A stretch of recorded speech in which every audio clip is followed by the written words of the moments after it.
హ్యాపీగా ఉండండి. ఇంకా మీకు ఫ్యూచర్ ఏదైనా సపోర్ట్ గా నవల్ ఏదైనా నేను చేస్తాను. Thank you sir.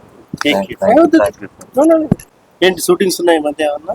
సార్ చాలా ఇబ్బందికరం. అంటే మీకు ఈ మధ్య ఏమైనా క్యారెక్టర్స్ వచ్చాయి? రాలేదు సార్, వస్తాయి. ఇండస్ట్రీ నుంచి ఏదైనా సపోర్టింగ్ అంటూ ఏం లేదు సార్. వాళ్ళు సినిమా చేస్తేనే సార్ మరి రుణపడి ఉంటాం. అటువంటి వాళ్ళకు పేదవాళ్ళకు సాయం చేసినందుకు సార్కి ఎప్పుడు రుణపడి ఉంటాం. ఫర్దర్ మాకు షూటింగ్ చాలా కష్టం తక్కువ. ఈ మధ్యన సార్ కృష్ణ సాయి సార్ కలిసాం, మాకు హెల్పింగ్ చేశారు. ఆ సార్ ద్వారా మాకు నటుడుగా డైరెక్టర్ కూడా సార్ మరింత వేరే వాళ్ళు కూడా మాకు సాయం చేస్తారని చూసుకుంటూ సార్ మహానుభావుడు మా పరంగా మాకు సాయం చేశారు. ఆయనకు ఎప్పుడు మేము రుణపడి ఉంటాం. మిగతా వాళ్ళు కూడా సినిమా వాళ్ళు ఎవరైనా సాయం చేయాలని మనస్ఫూర్తిగా కోరుకుంటున్నాం.